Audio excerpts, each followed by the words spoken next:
حسان نے کہا اگر میں یہ کہوں کہ میں ہرمز سے مل چکا ہوں، اس کے ساتھ گفتگو بھی کر چکا ہوں، لیکن میں نے اسے اس ظالم کے ساتھ مصافحہ کرنے کی ضرورت محسوس نہیں کی، تو آپ کو یقین آ جائے گا۔ آپ ہرمز کے پاس گئے تھے؟ ہاں، میں ہرمز کو یہ بتانے کے لیے گیا تھا کہ تمہارا یوم حساب قریب آ چکا ہے اور اب ہرمز کے سپاہی آپ کا پیچھا کر رہے ہیں۔ ہرمز کے سپاہی رات کے وقت میرا سراغ نہیں لگا سکیں گے، وہ مجھے سرحد کے پار پہنچانے کے لیے آئے تھے اور انہیں یہ حکم تھا کہ اگر میں غروب آفتاب تک اس علاقے سے باہر نہ نکل جاؤں تو میری گردن اڑا دی جائے۔ اب اگر وہ مایوس ہو کر واپس نہیں چلے گئے تو مجھے یہاں سے 6-7 کوس دور ایک جنگل میں تلاش کر رہے ہوں گے۔ ان کی خواہش یہی تھی کہ میں شام سے پہلے سرحد عبور نہ کر سکوں، لیکن انہیں یہ معلوم نہ تھا کہ میں سرحد پار کرنے سے پہلے اپنے بھائی کا پتہ کرنا چاہتا تھا۔ چنانچہ جب سرحد کی آخری چوکی سے ایک منزل دور میں نے اپنے گھوڑے کی باگ اس طرف موڑ لی تو انہوں نے مجھے ٹوکنے کی ضرورت محسوس نہیں کی۔ وہ 6 تھے، ان کے گھوڑے بھی میرے گھوڑے کی نسبت زیادہ تازہ دم تھے۔ پھر میرے پاس تلوار بھی نہیں تھی۔ مجھے ہرمز کے محل میں داخل ہوتے وقت غیر مسلح کر دیا گیا تھا۔ غروب آفتاب کے وقت ایک ندی کے کنارے گھنے باغات میں سے گزرتے ہوئے ہم ایک بستی میں داخل ہوئے اور میں نے اپنے ساتھیوں سے کہا مجھے اس وقت تک سرحد عبور کر لینی چاہیے، ہم راستہ بھول تو نہیں گئے؟ وہ معنی خیز مسکراہٹوں کے ساتھ ایک دوسرے کی طرف دیکھنے لگے۔ پھر ایک سپاہی نے کہا سرحد ابھی کافی دور ہے، لیکن تم فکر نہ کرو، اس بستی سے آگے تمہارا سفر ختم ہو جائے گا۔ مجھے یقین تھا کہ یہ لوگ بستی کے بجائے مجھے کسی ویران جگہ پر قتل کرنا زیادہ پسند کریں گے۔ میں نے اپنے ساتھیوں سے کہا اگر تمہاری اجازت ہو تو میں پانی پی لوں؟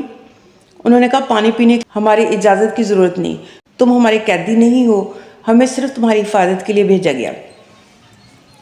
میں نے کہا اب آفتاب غروب ہو رہا ہے اور ہم شاید راستہ بھول کر سرحد سے دور نکل آئے ہیں، اب مجھے آپ کی اجازت کے بغیر ایک ثانیہ کے لیے بھی کسی جگہ رکنا نہیں چاہیے۔ ایک سپاہی نے جواب دیا اب 1 ثانیہ یا ایک ساتھ رکنے سے کوئی فرق نہیں پڑے گا، اب تم اگر اڑ کر بھی جاؤ تو بھی آدھی رات سے پہلے سرحد عبور نہیں کر سکو گے۔ چند عرب اور ایرانی ہمارے گرد جمع ہو گئے۔ میں نے ایک آدمی کو پانی لانے کے لیے کہا اور میرے ساتھی بستی کے لوگوں سے باتیں کرنے میں مصروف ہو گئے۔ تھوڑی دیر بعد جب ہم وہاں سے روانہ ہوئے تو شام ہو چکی تھی۔ بستی سے باہر گاؤں کے رئیس کا ایک محل تھا۔ میں نے اچانک اپنے گھوڑے سے چھلانگ لگائی اور دیوار پھاند کر محل کے اندر داخل ہو گیا۔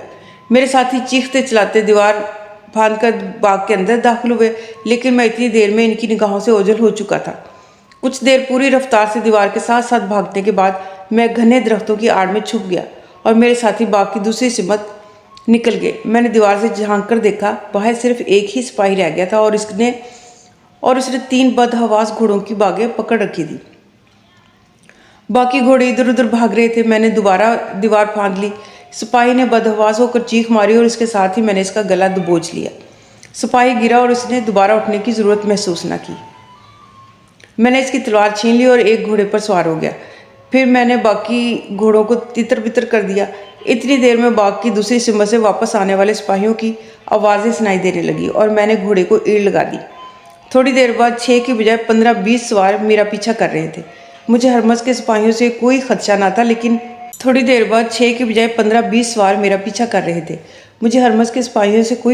تھا، لیکن بستی کے لوگ جو تازہ دم گھوڑوں پر سوار تھے میرے تعاقب میں حصہ لے رہے تھے، ہر آن میرے قریب آ رہے تھے اور میرا نیا گھوڑا بھی دن بھر سفر کر چکا تھا۔ جنگل میں داخل ہونے کے بعد میں نے اطمینان کا سانس لیا، لیکن میرے گھوڑے نے گر کر دم توڑ دیا۔ یہ عجیب اتفاق ہے کہ ایک بار پہلے بھی اسی جنگل نے میری جان بچائی تھی، لیکن خوش قسمتی سے اب میں زخمی نہیں ہوں۔ لیکن آپ ہرمز کے پاس گئے کس لیے تھے؟ میں ہرمز کے پاس اس لشکر کے سپہ سالار کا ایلچی بن کر گیا تھا جسے قدرت نے ایران میں ظلم کے پرچم سرنگو کرنے کے لیے منتخب کیا۔ حسان، ماں بانو نے ڈوبتی آواز میں کہا، تم مسلمانوں کی فوج میں شامل ہو چکے ہو؟ ہاں، حسان نے اطمینان سے جواب دیا۔ ماں بانو نے آنکھوں میں آنسو بھرتے ہوئے کہا، اور اب تم مجھے یہ بتانے آئے ہو کہ ہرمز کے مظالم نے جہاں داد کے دوست کو اس کے بھائی کے خلاف تلوار اٹھانے پر آمادہ کر دیا ہے؟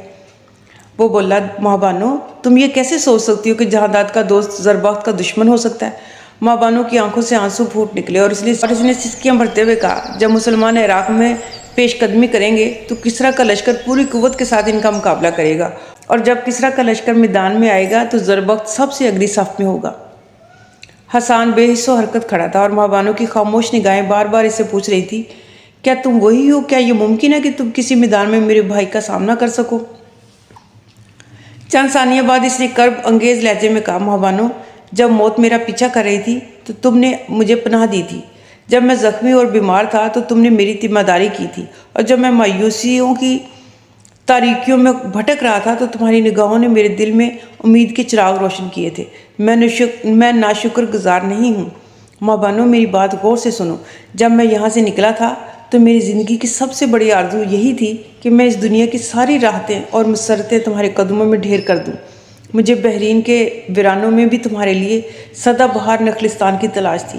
میں اپنے زخمی ہاتھوں سے تمہارے لیے عافیت کا گھر تعمیر کرنا چاہتا تھا۔ مجھے اپنے مقدر کی تاریکیوں میں تمہارے لیے روشنی کی تلاش تھی۔ یہ ایک دیوانے کے خواب تھے۔ تاہم میں یہ سوچا کرتا تھا کہ اگر قدرت کا کوئی معجزہ وقت کے سیلاب کا رخ بدل دے اور میں اچانک کسی ایسی جنت میں پہنچ جاؤں جہاں زندگی موت کے خوف سے آزاد ہو، جہاں طاقتور کے ہاتھ کمزور کی شاہراہ تک نہ پہنچ سکیں، تو میں واپس آ کر تمہیں یہ پیغام دوں کہ میں نے تمہارے لیے عافیت کا گھر تلاش کر لیا ہے اور میری زندگی کی سب سے بڑی آرزو پوری ہو چکی ہے۔ ماں بانو، میں واپس آ گیا ہوں اور تمہیں یہ بتانا چاہتا ہوں کہ وہ حسین خواب جو میں دیوانگی کی حالت میں دیکھا کرتا تھا پورے ہو چکے ہیں۔ میں اس دین کے معجزات دیکھ چکا ہوں جس نے قبیلوں اور نسلوں کے درمیان نفرت کی دیواریں مسمار کر دی ہیں اور جس کے قوانین شہنشاہ کے اقتدار کے بجائے عوام کے حقوق کی حفاظت کرتے ہیں۔ میں وہ جنت دیکھ چکا ہوں جہاں ادنا اور اعلیٰ، امیر اور غریب، طاقتور اور کمزور کا امتیاز مٹ چکا ہے۔ میں ان لوگوں کے ساتھ رہ چکا ہوں جو چند برس قبل اسلام کے خلاف برسر پیکار تھے لیکن اب اس کے لیے جینا اور مرنا زندگی کی سب سے بڑی سعادت سمجھتے ہیں۔ ماں بانو، اس وقت شاید میں تمہیں یہ نہ سمجھا سکوں کہ آقاؤں اور غلاموں، ظالموں اور مظلوموں کی اس دنیا میں امن اور انصاف تلاش کرنے والے جس عظیم انقلاب کی تمنا کر سکتے تھے وہ آ چکا ہے۔ لیکن اگر جہاندار زندہ ہوتا اور میں اسے نور کے اس سیلاب کی ایک جھلک دکھا سکتا جو پورے عرب کو اپنے آغوش میں لے چکی ہے بلکہ عجم کی وسطوں کی طرف بڑھ رہی ہے، تو اس کے جذبات میرے جذبات سے مختلف نہ ہوتے۔ وہ اپنے باپ، بھائی اور بہن کے سامنے ہی نہیں بلکہ مدائن کے چراہوں میں کھڑے ہو کر یہ اعلان کرتا کہ مسلمانوں کے ہاتھ میں کسی شہنشاہ یا کسی قوم کا پرچم نہیں بلکہ انہوں نے انسانیت کا پرچم بلند کیا، اور وہ جو اس دنیا میں انسانیت کا بول بالا چاہتے ہیں ان کی فتح اپنی فتح سمجھیں گے۔ ماں بانوں کے پاس احسان کی باتوں کا کوئی جواب نہ تھا۔ وہ اس کی زبان سے جدائی کے ان دنوں، ہفتوں اور مہینوں کی داستانیں سننا چاہتی تھی جن کا ایک ایک لمحہ اسے برسوں سے زیادہ طویل محسوس ہوا کرتا تھا۔ وہ اپنے آنسوؤں کے جواب میں اس کی آنسوؤں اور اپنی مسکراہٹوں کے جواب میں اس کی مسکراہٹیں دیکھنا چاہتی تھی، لیکن یہ سیدھا سا آدمی جس نے اسے محبت، یقین اور اعتماد کی غیر فانی مسرتوں سے آشنا کیا تھا اب اس کے لیے ایک معمہ بن چکا تھا، اور وہ پتھرائی ہوئی آنکھوں سے اس کی طرف دیکھ رہی تھی۔ حسان چند قدم آگے بڑھا اور جنگل کی طرف دیکھنے کے بعد واپس آ کر بولا، قوس میرے لیے گھوڑا لے آیا ہے۔ مجھے افسوس ہے کہ میں زیادہ دیر نہیں ٹھہر سکوں گا اور نہ ہی آپ کے ابا جان سے میری گفتگو ہو سکی، لیکن میں جلد واپس آؤں گا اور مجھے یقین ہے کہ وہ مجھے اپنا دشمن نہیں سمجھیں گے، اور شاید اس وقت تک مسلمانوں کے متعلق تمہارے احساسات بھی مجھ سے مختلف نہ ہوں گے، اور اگر میں واپس نہ آ سکوں اور کسی رزم گاہ میں قدم رکھنے کے بعد میرا سفر ختم ہو جائے اور میں ان شہیدوں میں شامل ہو جاؤں جو اس ظلمت قدے میں اپنے خون کے چراغ جلا رہے ہیں، تو نزا کے عالم میں بھی اس گھر کا نقشہ میری نگاہوں کے سامنے ہوگا، اور مجھے یہ اطمینان ہوگا کہ جب دجلہ اور فرات کی وادیوں میں ظلم کے پرچم سر نگوں ہو جائیں گے، جب اللہ کی زمین پر اللہ کا قانون نافذ ہوگا، اور جب ایک انسان پر دوسرے انسان کی بالادستی ختم ہو جائے گی، جب کالے اور گورے، امیر اور غریب، عربی اور عجمی کا امتیاز اٹھ جائے گا اور جھونپڑیوں اور مرمری ایوانوں کے مکین انصاف کے ایک ہی ترازو میں تولے جائیں گے، تو اس گھر کے مکین بھی مجھے اپنا دشمن خیال نہیں کریں گے۔ ماں بانو نے لرزتی آواز میں کہا، میں یہ سن چکی ہوں کہ مسلمانوں کی ایک چھوٹی سی فوج گزشتہ چند ماہ سے عراق کی سرحدوں پر حملے کر رہی ہے اور اب ایک لشکر ان کے ساتھ شامل ہو چکا ہے۔ مجھے معلوم نہیں کہ اس لشکر کی پیش قدمی کے نتائج کیا ہوں گے۔ مجھے یہ بھی معلوم نہیں کہ آج جہانداد زندہ ہوتا تو مسلمانوں کے متعلق اس کے جذبات کیا ہوتے۔ میں صرف اتنا جانتی ہوں کہ اگر تم یہ کہتے ہو کہ مسلمانوں نے عرب کی پہاڑیوں کو اٹھا کر سمندر میں پھینک دیا ہے یا وہاں ریت کے ٹیلے سونے چاندی میں تبدیل ہو گئے ہیں تو بھی تمہاری باتوں پر یقین کر لیتی۔ اب اگر تم مسلمانوں کی کامیابی پر یقین رکھتے ہو تو میں تم سے یہ نہیں پوچھوں گی کہ جب کسریٰ کا عظیم لشکر میدان میں آئے گا تو وہ کس قوت کے بل بوتے پر اس کا مقابلہ کر سکیں گے، خصوصاً اس صورت میں جبکہ رومی بھی انہیں اپنا دشمن سمجھتے ہیں اور شام میں کیسر کا لشکر کسی وقت بھی ان پر یلغار کر سکتا ہے۔ لیکن میں یہ ضرور کہوں گی کہ میں زربخت کی بہن ہوں اور زربخت کسرا کا سپاہی ہے، میں قباد کی بیٹی ہوں اور میرا باپ حرمت سے نفرت کے باوجود اپنے شہنشاہ کی شکست گوارا نہیں کرے گا۔ حسان، اگر تم مسلمانوں کے لشکر میں شامل ہو چکے ہو، قباد کی بیٹی اور زربخت کی بہن تمہاری فتح کے لیے دعا نہیں کر سکے گی۔ تاہم اس گھر کے مکینوں کو تمہارا انتظار رہے گا اور میری زندگی کا کوئی سانس تمہارے لیے سلامتی کی دعاؤں سے خالی نہیں ہوگا۔ جب تم بحرین گئے تھے تو مجھے معلوم تھا کہ تمہارا واپس آنا خطرے سے خالی نہیں، تاہم میں صبح و شام تمہاری راہ دیکھا کرتی تھی۔ کبھی مجھے خیال آتا کہ شاید راستے میں ہرمز کے آدمیوں سے تمہارا تصادم ہو گیا ہو اور انہوں نے تمہیں قتل کر دیا ہو، اور کبھی میں اس قسم کے خواب دیکھا کرتی تھی کہ ہرمز کے سپاہی تمہارا پیچھا کر رہے ہیں اور تم زخموں سے چور ہونے کے بعد ہمارے گھر پہنچ گئے ہو۔ وہ تمہیں پکڑنا چاہتے ہیں اور میں ان کا راستہ روک لیتی ہوں۔ وہ تمہیں قتل کرنا چاہتے ہیں اور میں تمہارے لیے ڈھال بن گئی ہوں۔ اور اس قسم کے بھیانک خواب میری چیخوں کے ساتھ ختم ہوتے تھے۔ اب تم پھر جا رہے ہو، میں تمہیں روک نہیں سکتی، لیکن میں مرتے دم تک تمہاری راہ دیکھتی رہوں گی۔ میں تم سے ایک سوال پوچھتی ہوں، کیا مسلمان ہو جانے کے بعد ایک انسان کے اس دنیا کے ساتھ باقی تمام رشتے کٹ جاتے ہیں؟ جب مجھے تمہاری آمد کی اطلاع ملی تھی تو میری سب سے بڑی پریشانی یہ تھی کہ ہم تمہارے بھائی کو مدائن بھیج چکے ہیں۔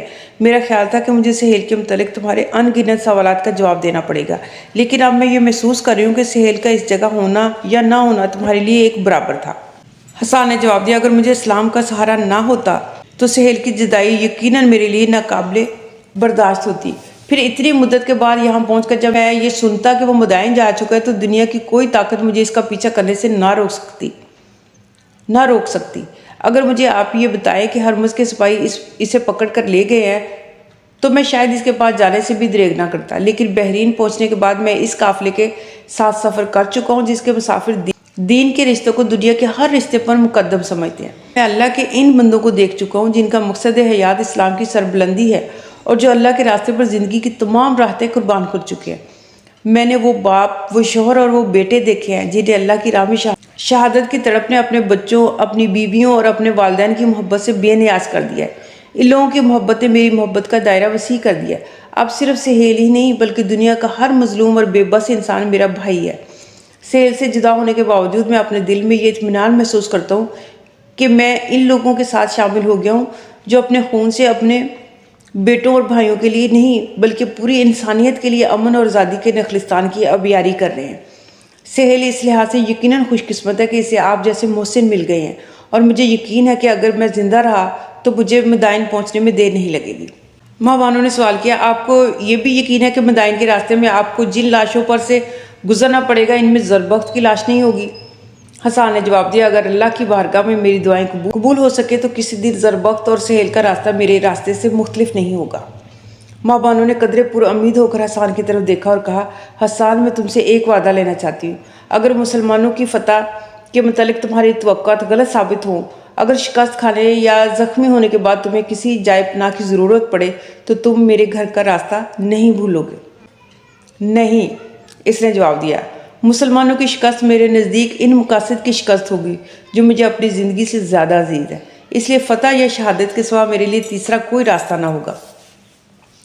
میں زخمی ہونے کے بعد میدان سے منہ پھیر کر تمہارے پاس نہیں آؤں گا، بلکہ میرا رخ دشمن کی صفوں کی طرف ہوگا، اور جب تک میری ٹانگیں میرے جسم کا بوجھ اٹھا سکیں گی یا میری رگوں سے خون کا آخری قطرہ بہہ نہیں جائے گا اور میرے دل کی دھڑکنیں خاموش نہیں ہو جائیں گی، میں آگے ہی بڑھتا رہوں گا، اور جب میں گر پڑوں گا تو مجھے یہ اطمینان ہوگا کہ میں نے اپنا فرض ادا کر دیا ہے، اور وہ سرفروش جو میرے ساتھ آگے بڑھ رہے تھے اب اپنے آپ کو نصرت خداوندی کے حقدار ثابت کر چکے ہیں۔ اگر میں زندہ رہا تو میں اس گھر کے مکینوں کو اپنے زخم دکھانے کے لیے نہیں بلکہ اسلام کی فتح کی خوشخبری سنانے کے لیے آؤں گا۔